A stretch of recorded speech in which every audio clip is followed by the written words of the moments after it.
सरकार की तरफ से ऐलान किया गया है। ये तमाम युद्ध स्तर पर मैं प्रयास आपको बता रहा हूं, हम लगातार प्रयास बता रहे हैं। 350 चिकित्सा अधिकारियों की नियुक्ति भी सरकार की तरफ से, कर्मचारियों, पेंशनों और उनके आश्रितों को भी स्वास्थ्य सेवाएं हरियाणा सरकार दे रही है। अल्ट्रासाउंड और डायग्नोस्टिक सेवाओं का विस्तार भी सरकार की तरफ से किया जा रहा है।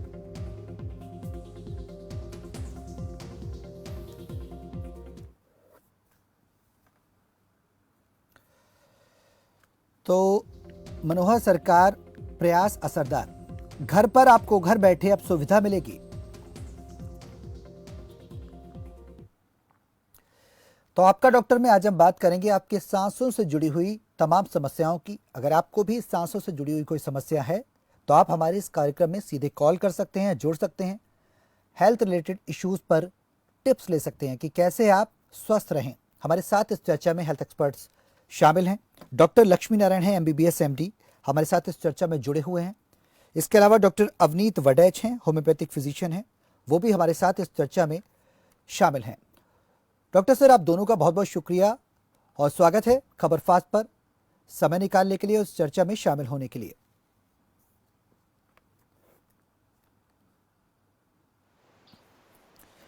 डॉक्टर लक्ष्मी नारायण, सबसे पहले सवाल मेरा आपसे, आवाज आ रही है सर आपको? हाँ जी सर, हाँ जी सर, नमस्कार जी। नमस्कार सर, मेरा सवाल आपसे ये है सबसे पहला कि सांसों की समस्या बेहद आम हो जाती है। सांसों की समस्या क्यों होती है, रूट कॉज सबसे पहले आपसे जानना चाहेंगे। कौन कौन से फैक्टर्स होते हैं जो सांसों की समस्या से जुड़े हुए होते हैं और कौन से वो रीजंस होते हैं जिसकी वजह से सांसों से रिलेटेड इश्यूज होते हैं? नमस्कार व्यूअर्स। सांसों की समस्या शरीर में किसी ना किसी आपके दिल या आपके फेफड़ों में समस्या के कारण किसी भी आदमी को सांस की समस्या हो सकती है। वो आपका उम्र पे डिपेंड करता है कि आपको आप छोटी उम्र से है या एक उम्र 40 साल के बाद की उम्र के वो करते हैं। अगर आपकी छोटी उम्र में है तो चांसेस ये होते हैं कि आपका कुछ जेनेटिक रीजंस होते हैं, कुछ आपका एनवायरमेंटल पोल्यूशन एक्सपोजर होता है, कुछ आपकी लाइफ हैबिट्स होती हैं जैसे कि स्मोकिंग, अल्कोहल, ये सारी चीजें। इसके अलावा डॉक्टर सर आपसे जानना चाहेंगे, जो आपने रीजंस बताए हैं, साथ ही साथ आप हमारे दर्शकों को ये भी बताएं कि इन समस्या के निदान के लिए वो क्या कुछ कर सकते हैं। कुछ लोग एडिक्टेड होते हैं, अगर देखा जाए तो कुछ लोग चेन स्मोकर्स होते हैं, कुछ लोग ज़्यादा ड्रिंक करते हैं। तो एडिक्शन को किस तरीके से ख़त्म किया जाए, किस तरीके से इन समस्याओं पर ओवरकम किया जाए, वो कौन से फैक्टर्स हैं जिसको कर सकते हैं? क्या जो एडिक्टेड है उसकी जो एडिक्शन है वो छुड़ाया जा सकता है? अगर हाँ तो क्या रास्ते अपनाए जाएं? जी सर, इस अगर आपका सांसों की समस्या में जो सबसे पहले आमतौर पर जो समस्या किसी भी डॉक्टर को या किसी भी मरीज को लेके जब पहली बार देखते हैं तो वो ये आती है कि मरीज का अपनी इस समस्या को पहचानना कि मुझे सांस की समस्या हुई है। क्योंकि जब आपको सांस की समस्या चल रही होती है तो वो आपके लिए रूटीन हो जाता है, तो मरीज को महसूस नहीं होता जब तक को उसको वो समस्या बहुत ज्यादा ना हो जाए। तो समस्या को पहचानने के लिए सबसे पहले आप अपनी उम्र और अपने हेल्थ के जो इक्विवेलेंट जो भी आदमी आपके साथ सोसाइटी में रहते हैं उसके साथ कंपैरिजन कीजिए, जो कि जिसको सांस की बिल्कुल कोई भी समस्या नहीं है, वो अपनी रूटीन एक्टिविटीज कर रहा है, वो दौड़ रहा है, वो रूटीन एक्सरसाइजेज कर रहा है। अगर आपको उनसे कंपैरिजन पे लगता है कि आप उससे कम रूटीन एक्टिविटी कर पाते हैं, कम एक्सरसाइज कर पाते हैं, इसका मतलब है कि आपको सांस की समस्या है। ठीक है। दूसरा कि सर आपने, जी सर, जी हाँ, कैरी ऑन सर, कहिए, कुछ कहना चाह रहे हैं आपने जो पूछा कि जो एडिक्टेड हैं पेशेंट्स, बिल्कुल, अगर उन पेशेंट्स के लिए जो पेशेंट्स अपने इस एडिक्शन को छोड़ना चाहते हैं, उन पेशेंट्स के लिए अच्छी मेडिकल फैसिलिटीज अवेलेबल हैं, पर उसके लिए सबसे ज्यादा जरूरी है आपकी इस इच्छा होना कि मुझे इस एडिक्शन से छुटकारा चाहिए। ठीक है। अगर आपको यह लगता है कि आपको एडिक्शन से छुटकारा चाहिए तो आप नियरेस्ट आपके किसी भी डॉक्टर से उस चीज के रिगार्डिंग सलाह ले सकते हैं, वो आपकी पूरी हेल्प कर सकते हैं इस मामले में। ठीक है। डॉक्टर लक्ष्मी नारायण और डॉक्टर अवनीत, मैं आपके पास भी आऊँगा। हमारे साथ एक दर्शक जुड़ गए हैं, दिलबाग हैं नरवाना से, उनका सवाल लेते हैं, फिर मैं डॉक्टर अवनीत आपके पास आऊँगा। दिलबाग, स्वागत है, अपना सवाल करिए। हेलो दिलबाग जी, आवाज़ आ रही है, स्वागत है, अपना सवाल करिए। मेरे में सांस की दिक्कत रहती है सर्दी में तो बहुत ज्यादा। जी डॉक्टर, सांस, जी अपना सवाल पूरा करिए। सुबह उठते हैं तो खांसी ज्यादा रहती है। जी डॉक्टर अवनीत, क्या आपने सवाल सुना दिलबाग का? दिलबाग जी का जो मैं मुझे समझ आया इनकी बात से, इन्होंने कहा कि इन्हें सांस की दिक्कत रहती है और आजकल सुबह सुबह विंटर्स में इन्हें ये समस्या बढ़ जाती है। जी हाँ जी। तो ऐसा ही दिलबाग जी बताया आपने? हाँ जी। हाँ जी। सांस छोटा भी आता है? छोटा भी आता है और एक हार्ट बीट ज्यादा बढ़ जाती है एक आधी बार। हार्ट बीट बढ़ जाता है? हाँ जी। तो इसके लिए पहले आप किसी तरह की दवाइयाँ ले रहे हैं? कोई दवाई तो चल रही है। कर रहे हैं? हाँ, और मशीन भी है, वो भाप वाली मशीन होती है जो नेबुलाइज करते हैं। हाँ जी। हाँ जी। ठीक है, चलो इन्हीं के सवाल से बात करते हैं आगे। जी दिलबाग जी का जिस तरीके से कहना है कि इनको सांस की समस्या रहती है, नेबुलाइजेशन की इन्हें जरूरत रहती है, तो सर्दियों में आमतौर पर जो सांस के मरीज हैं उनकी दिक्कतें बढ़ जाती हैं। जैसा डॉक्टर साहब ने अभी बताया, डॉक्टर लक्ष्मी नारायण जी ने एक्सप्लेन किया, उसी को आगे मैं बढ़ाता हूँ कि सर्दियों में क्या है कि ये फ्लू सीजन है। सर्दियों में है कि फ्लू है, वायरल इन्फेक्शन हो जाते हैं। जो एक्यूट कंडीशंस हैं वो है कि कॉमन कोल्ड हो गया, कॉमन कफ हो गया, आंखों में जलन होने लगी, लाली है आंखों में, नाक बह रही है। ये जो कंडीशन है ये है कॉमन कोल्ड का एक्यूट कंडीशन। इसी के साथ क्रॉनिक कंडीशन है, जैसे अस्थमा के मरीज हैं, सीओपीडी के मरीज हैं, जैसा इन्होंने बताया इन्हें जरूरत रहती है सांस की दवाइयों की पहले भी, तो ये क्रॉनिक कंडीशन। जी तो जो मरीज सीओपीडी का है या अस्थमा का है या ब्रोंकाइटिस का है, उनकी समस्या सर्दी के मौसम में टेम्परेचर गिरने से बढ़ जाती है। उसका कारण यही है कि ठंड की वजह से जो सांस की नाली है वो, उनमें किसी को एलर्जी की वजह से इरिटेशन होने लग जाता है, किसी को वो इन्फेक्शन बैक्टीरियल भी हो सकता है, वायरल भी हो सकता है।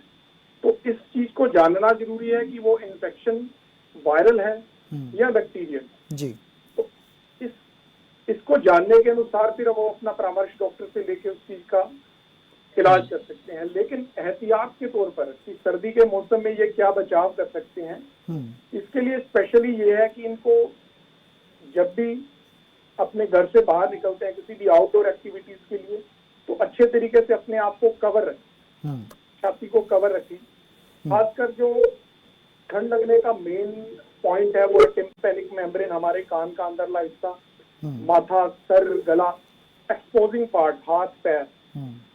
कोशिश करें कैप बियर करें, मंकी कैप बियर कर सकते हैं, मॉफलर यूज कर सकते हैं, वार्म ड्रिंक्स थोड़ा अपने रूटीन में ये ज्यादा लें। बाकी अपने डॉक्टरी परामर्श के साथ चलें, जो मेडिसिन इन्हें डॉक्टर प्रेस्क्राइब करेंगे उसे लें।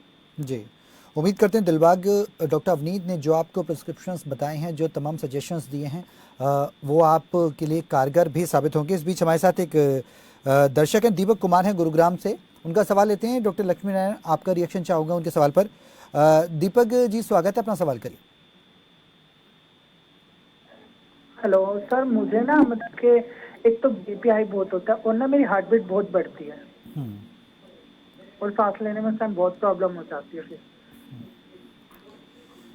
डॉक्टर लक्ष्मी नारायण जी दीपक जी, आपके साथ मैं कुछ और पूछना चाहूंगा कि क्या आपको सीधा लेटने में कोई समस्या होती है, चलने पे सांस फूलता है या बैठे बैठे ही सांस फूलने लग जाता है? बैठे बैठे भी सांस फूलता है। हेलो जी, आपका सवाल सुन लिया है डॉक्टर लक्ष्मी नारायण ने। तो आपका अगर ऐसा है, बैठे बैठे भी सांस फूलने लग जाता है, चलने पे भी सांस फूलता है, दिल की धड़कन तेज रहती है, तो सबसे पहले तो मैं आपको ये कहूंगा कि आपको अपना किसी भी चेस्ट फिजिशियन के पास जाके और फुली चेकअप करवाना चाहिए। कई बार हम इन सब चीजों को ये सोचते रहते हैं कि हमारा ये सिर्फ और सिर्फ फेफड़े की समस्या की वजह से भी होता है, लेकिन ऐसी जो समस्याएं हैं वो आपको दिल की समस्या की वजह से भी हो सकता है। तो जब भी आप अपने डॉक्टर के पास, नियरेस्ट किसी भी डॉक्टर के पास, जो भी क्वालिफाइड डॉक्टर है उनके पास जाएंगे, तो वो उस चीज को, समस्या को समाधान करवा पाएंगे। उसके लिए आपका जो भी उनको जरूरत लगेगी, इको या फिर चेस्ट एक्सरे, और जो भी उनको रिक्वायरमेंट लगेगी वो उससे आपकी सहायता कर पाएंगे। वो जब मैंने इको करवाई थी ना, वो बोल रहे थे हार्ट में तो कोई प्रॉब्लम नहीं है आपके, फिर भी ऐसा होता है। ठीक है दीपक, जिस तरीके से डॉक्टर सर ने बताया, एक डॉक्टर से प्रॉपर डायग्नोस कराएं, आप जाएं और डॉक्टर से डायग्नोस कराएं और अगर हार्ट में कोई इशू नहीं है तो एक बार लंग्स का भी चेकअप करा लें। डॉक्टर बता रहे हैं प्रॉपर टेस्ट बहुत ज़रूरी है, क्योंकि डायग्नोस जब तक इशू नहीं होगा तब तक कोई सॉल्यूशन नहीं मिल पाएगा, कोई समाधान उसका नहीं होगा। एक और दर्शक हमारे साथ गोपाल है करनाल से। डॉक्टर अवनीत के पास आऊँगा इनका सवाल लेकर। गोपाल, अपना सवाल करिए, स्वागत है आपका। तो मेरी जरा सांसों में थोड़ा थोड़ा दर्द। सवाल दोबारा दोहराइए, आपका आवाज़ क्लियर नहीं आ रही है। जब मैं तेज चलता हूँ जी तो मेरी छाती में हल्का सा पेन होता है। जी डॉक्टर अवनीत, मुझे समझ में आया, इन्होंने कहा कि जब ये हाँ जी, जब आप तेज चलते हैं तो आपकी सांसों में क्या तेज होता है? चलते हैं, सांस तो बहुत तेज होती है। वही और वही बिल्कुल बिल्कुल बिल्कुल जैसा डॉक्टर साहब ने अभी बताया कि डायग्नोज पहले जरूरी है कि सांस क्यों चढ़ रहा है। वो कार्डियक भी हो सकता है, वो पल्मोनरी भी हो सकता है। हाँ तो जी, खैर हमें इसे ब्रॉड स्पेक्ट्रम में लेके इसकी चर्चा करते हैं इस पर जी कि सर्दियों में सांस चढ़ना या पल्स रेट हाई हो जाना ये क्यों हो रहा है। जो भी प्रीवियस इलनेस, किसी कोई बीपी का मरीज है, कोई सांस का मरीज है, कोई किसी भी लिवर डिसऑर्डर का, लिवर प्रॉब्लम का मरीज है, उनकी समस्याएं सर्दियों में बढ़ रही हैं। जैसे हाइपरटेंशन के मरीज हैं, जी उनका क्या है कि जो वेसल्स हैं वो सर्दी की वजह से थोड़ा नैरो डाउन हो जाती हैं, संकरी हो जाती हैं, जिसकी वजह से पल्स रेट हाई हो जाता है और हमारा ब्लड प्रेशर है जो बढ़ना शुरू हो जाता है। इससे पल्स भी हाई हो जाता है। और यही एक मैक्सिमम कारण रहता है कि सर्दियों में जो हार्ट स्ट्रोक हैं, ब्रेन स्ट्रोक हैं, उनकी जो संख्या है वो कंपैरेटिव समर सीजन से बढ़ जाती है। तो ये एक मेन कारण है।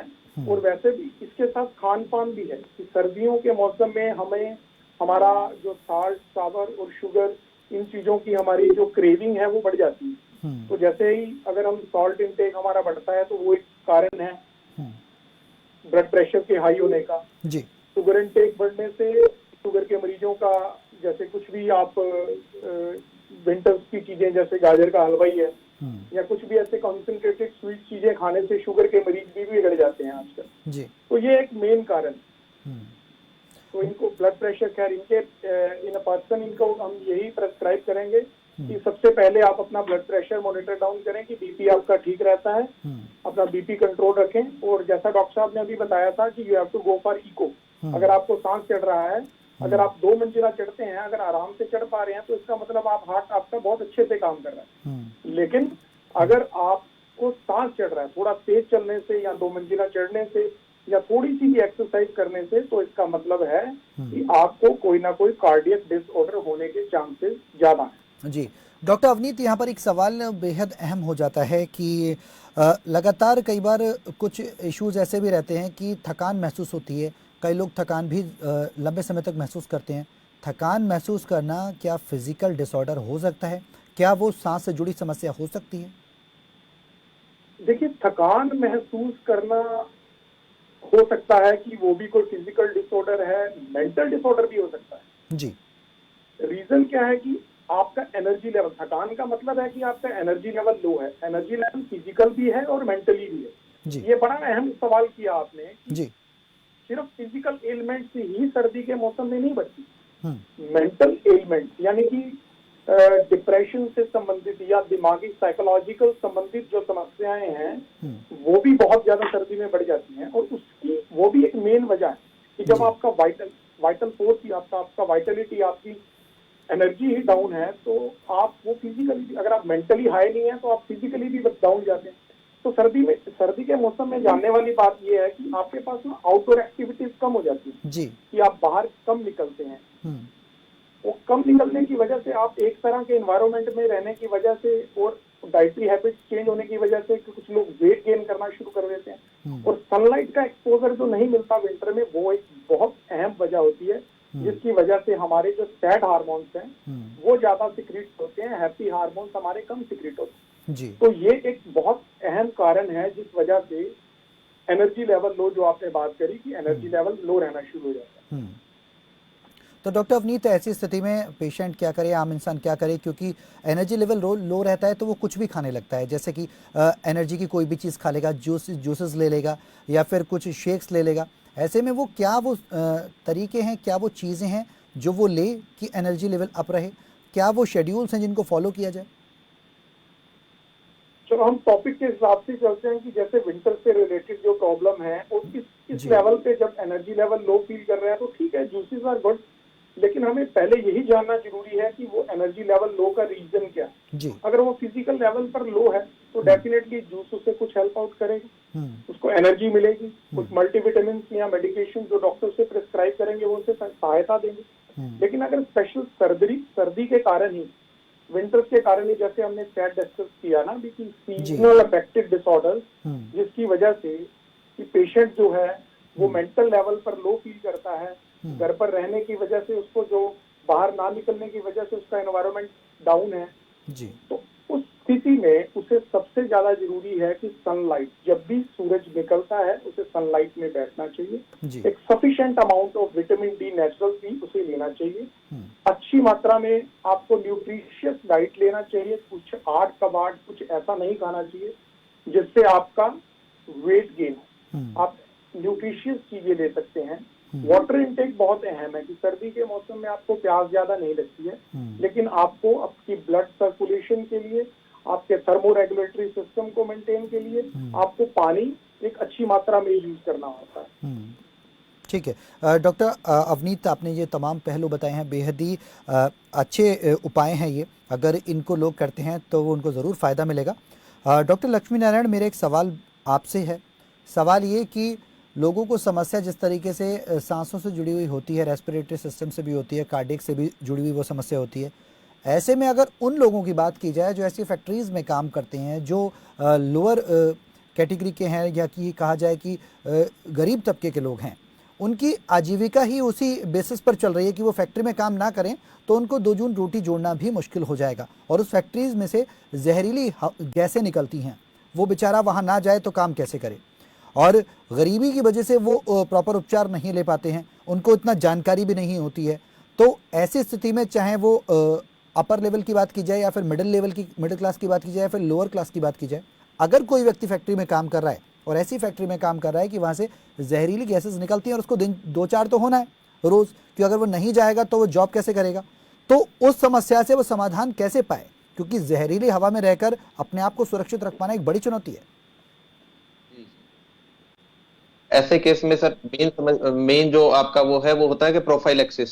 आप जब भी ऐसी फैक्ट्रीज में काम करने के लिए जाते हैं, वो करते हैं, तो उनके एम्प्लॉयमेंट जो प्रोवाइड करने वाले हैं वो और जो वहां पे एम्प्लॉई है वो, उन दोनों की ये जिम्मेवारी बनती है कि अपने लिए जो भी उस प्रोफेशनल प्रोटेक्टिव इक्विपमेंट्स जो कि हर प्रोफेशन के लिए प्रोटेक्शन के लिए डिफाइंड है, आप उन चीजों का यूज करें ताकि जो भी समस्या, जो भी जहरीली गैसें हैं, जो भी कोई आपका डस्ट का है, वो सारे पाउडर, उनसे पेशेंट का बचाव किया जा सके ताकि वो बीमारी का उपज शरीर में हो ही ना।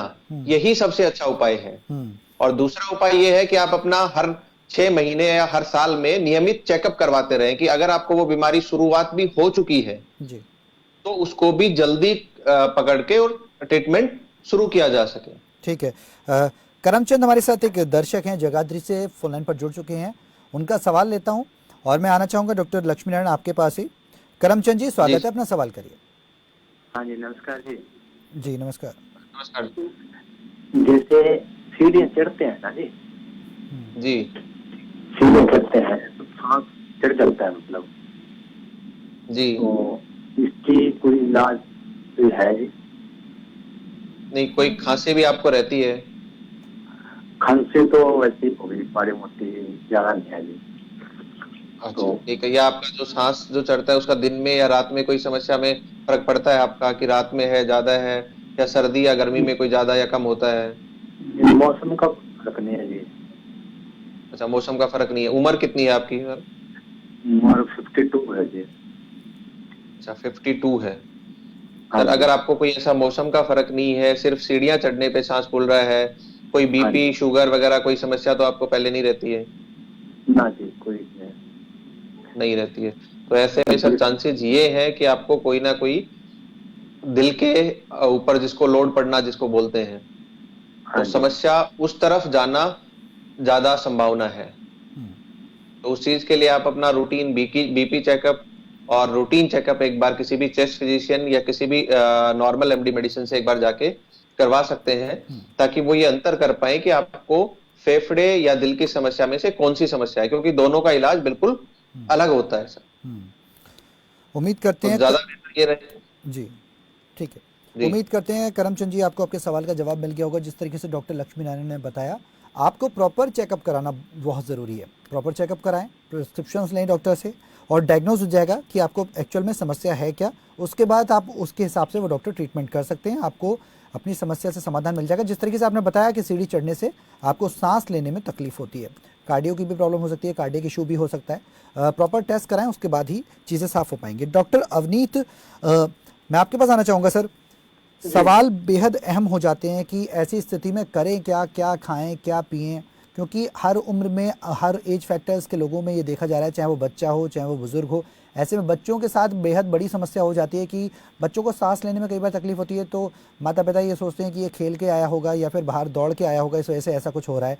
लेकिन एक्चुअल में वो होता वही इशू है, सांस लेने में एक्चुअल में समस्या होती है, लेकिन ईजिली डायग्नोज नहीं हो पाता।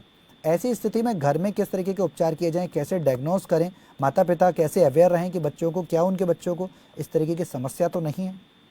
जी बिल्कुल ठीक। बात बच्चों की है तो ठीक है आपकी बात की। अगर इस तरह की समस्या आ रही है, आप अपने बच्चों में देख रहे हैं कि उन्हें गला खराब है, खांसी है, आंखों में जलन है, जुकाम है सर्दी की वजह से, तो ये एक्यूट नॉर्मल चीज है कि वायरल है।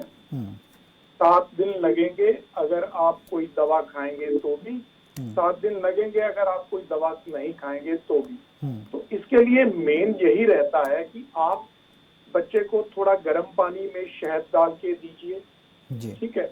आप उसका ठंड से बचाव कीजिए, लेकिन आप उसे नजरअंदाज इस तरीके से मत करें कि बच्चे का गला खराब है, गले में रेडनेस है, खाना जब वो खा रहा है उसको गले में पेन हो रहा है, टेम्परेचर अगर आ रहा है, तो डेफिनेटली आपको डॉक्टर के पास जाना है। चेक करना है कि ये रेडनेस की जो वजह है ये कहीं कोई बैक्टीरियल स्ट्रेप्टोकोकल बैक्टीरियल इन्फेक्शन तो नहीं। ये बहुत खतरनाक हो सकता है जी। आपको, आपके बच्चे को अगर गले में इन्फेक्शन है तो आप उसे अगर अनट्रीटेड छोड़ देंगे तो ये इन्फेक्शन सीवियर हो सकता है जी। तो ये जानना जरूरी है कि अगर जुकाम, खांसी, आंखों में जलन, नाक बहना तो this is a normal thing जी। और अगर वो गले में दर्द और बुखार के साथ है तो आपको तुरंत डॉक्टर की सलाह लेनी है। और बचाव के लिए, ठंड से बचाव के लिए डेफिनेटली जो बातें पहले डॉक्टर साहब ने भी बताई हैं कि आप ठंड से बचें, बच्चे को कवर रखें, लेयर क्लोथ डालें और खाने पीने में कुछ ऐसी चीजें इस्तेमाल कर सकते हैं जैसे आप थोड़ा अदरक तुलसी यूज कर सकते हैं, शहद यूज कर सकते हैं, कुछ वार्म ड्रिंक, गर्म गुनगुना पानी ले सकते हैं। बच्चों में चाय डेफिनेटली नहीं यूज करना। हाँ, बड़ों में ना करने वाली चीजें जरूर है।